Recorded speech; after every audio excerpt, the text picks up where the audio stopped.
Victory in Pokrovsk will soon occur.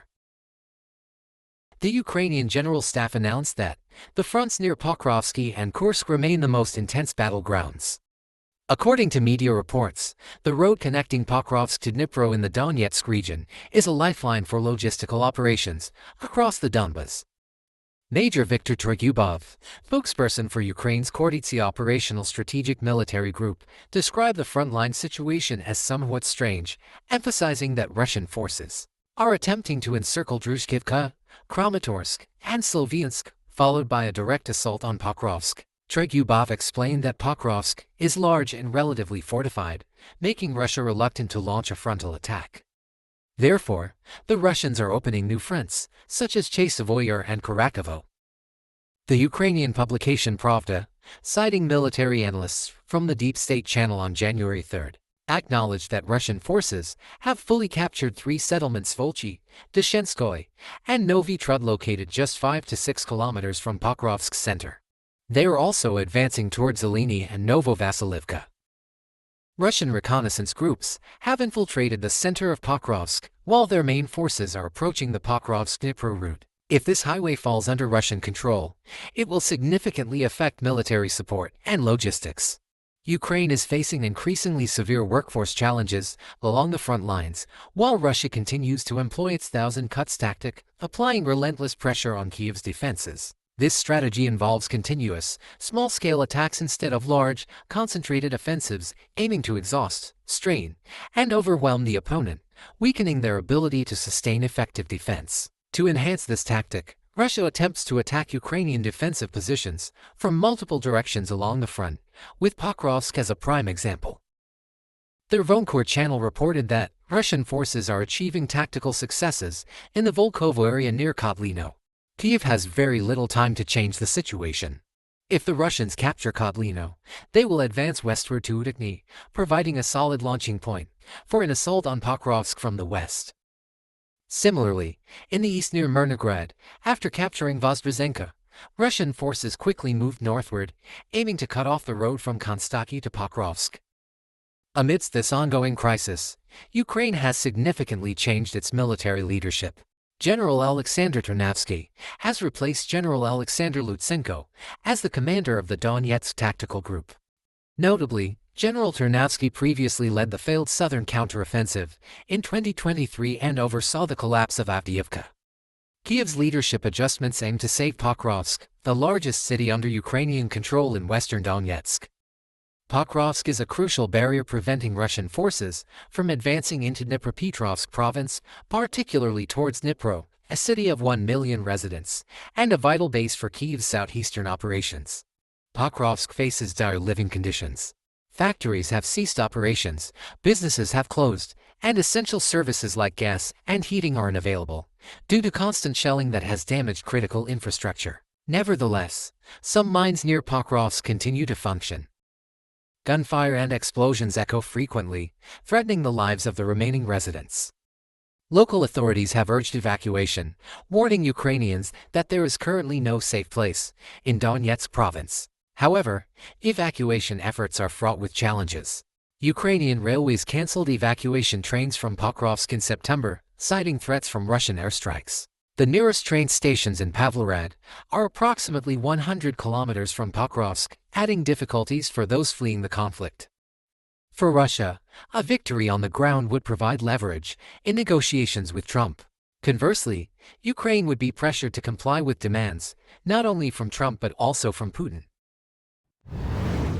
Strange similarities between the Cybertruck bombing and the Bourbon massacre. Amid reports of over 45,000 Palestinian deaths, following more than a year of fighting in the Gaza Strip, Israel has warned of further escalation against Hamas. Israeli Defense Minister Katz issued an ultimatum on January 2, demanding that Hamas immediately release approximately 100 remaining hostages. If not, Israel would deliver an unprecedented blow to Gaza. To date, the hostages have been held for over 450 days, with many believed to be dead.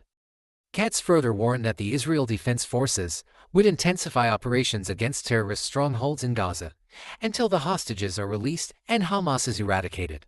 He also called on Gaza's residents to rise against Hamas, accusing the group of using civilians as human shields to rescue the hostages and suffering and halt the war. The Israeli military has repeatedly accused Hamas of using hospitals as command centers, a claim Hamas denies. Currently, much of the Gaza Strip has been completely flattened and devastated, making it difficult to predict how Israel could escalate further. Hamas leadership has been weakened, but thousands of Hamas militants are believed to remain active within an extensive tunnel system, continuing to wage guerrilla warfare.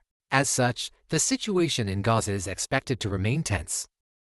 Meanwhile, the political crisis in South Korea has reached a critical point. Observers anticipated that political unrest would subside, at least temporarily, during the mourning period for the tragic Jeju Air Flight 216 crash.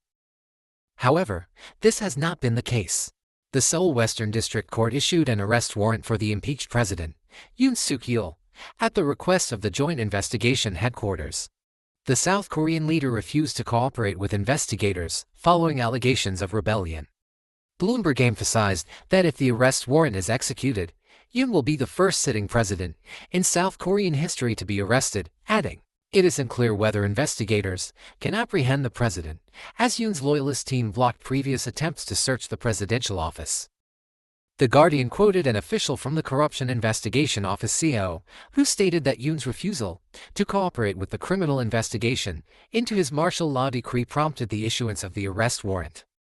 South Korean media reported that the warrant is valid until January 6, though they assess the likelihood of Yoon's arrest as very low. Notably, the CIO's attempt to arrest Yoon was backed by 2,700 police officers.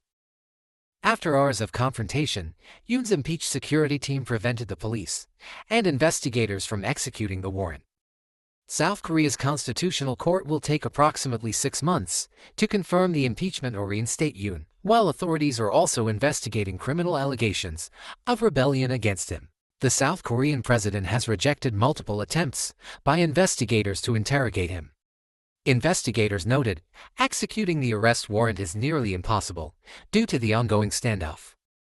Meanwhile, Yoon's lawyer declared that the CIO's investigative authority is invalid, and that any attempt to forcibly enforce the arrest warrant and search of Yoon's residence using police force is illegal. The current events in South Korea evoke the image of the country descending into a banana republic. Chaos and corruption have plagued Asia's fourth-largest economy just 3 days into the new year. The turmoil shows no sign of abating. Park Chan-dae, leader of the opposition Democratic Party, urged the CIO to arrest Yoon as soon as possible, adding that anyone obstructing the process must also be detained. At the beginning of 2025, numerous terrorist attacks occurred across Europe, especially in the U.S. Federal authorities and investigative teams in the U.S. are seeking connections between a former U.S. Army veteran and the Islamic State group. This individual is believed to have deliberately caused significant harm by driving a Ford F-150 Lightning electric truck into a crowd on Bourbon Street, resulting in at least 15 fatalities and dozens of injuries. Another U.S. Army veteran drove a Tesla Cybertruck loaded with explosives, which detonated outside Trump's Las Vegas hotel. Notably, both incidents happened on the same day, only hours apart, raising suspicions and concerns that similar attacks may follow. Two sources involved in investigating the truck attack in New Orleans and the Las Vegas incident told NBC News that they are examining potential military connections between the two individuals linked to both attacks. The suspect in the New Orleans massacre, Shamsuddin Jabbar, age 42, died in a shootout with police following the crash. Jabbar was a U.S. citizen residing in Texas, serving in the Army's Human Resources and IT departments from 2006 to 2020, including a deployment to Afghanistan in 2009. The suspect in the Cybertruck bombing outside Trump's Las Vegas hotel has been identified as Matthew Livelsberger. Livelsberger had served at the same military base as Shamsuddin Jabbar. However, no evidence has yet confirmed whether they had any direct connection. A notable coincidence is that both vehicles used in the New Orleans and Las Vegas incidents were rented through a direct car-sharing service called Turo, headquartered in San Francisco. While the U.S. Department of Homeland Security warns that lone actors often use simple tactics, such as sharp weapons, guns, or vehicle attacks, Due to their accessibility, potential for mass casualties, and minimal required training, Louisiana Attorney General Liz Morrill suggests that not multiple individuals may have been involved in the New Orleans massacre. She stated that investigators believe explosive devices were assembled in an Airbnb rental in the New Orleans metropolitan area. In a recent discussion on The Sean Ryan Show, former CIA officer Sarah Adams warned of a potentially catastrophic attack planned by al-Qaeda terrorists on U.S. soil. Recent intelligence indicates that trained al-Qaeda terrorists have entered the U.S. through the southern border, left unguarded during the Biden-Harris administration. The chaotic U.S. withdrawal from Afghanistan has sparked a global jihadist resurgence led by al-Qaeda. After years of Democratic Party policies supporting open borders and allowing tens of millions of illegal immigrants, the U.S. is now inadvertently empowering terrorist organizations. For example, only 12 hours after the tragedies in New Orleans and Las Vegas, a large crowd of Hamas supporters held a massive rally in Manhattan calling for a global uprising. What policies might the upcoming Trump administration adopt to address these attacks? On Truth Social, Trump expressed outrage over the New Orleans attack, writing, "When I said that the criminals flooding our country were far worse than those we already had, Democrats and the fake news media consistently denied that statement of mine, but it turns out to be true. The crime rate in our country is at an unprecedented level." The Cybertruck bombing outside Trump's hotel carries significant messages for Trump, signaling that he must exercise extreme caution until after his inauguration.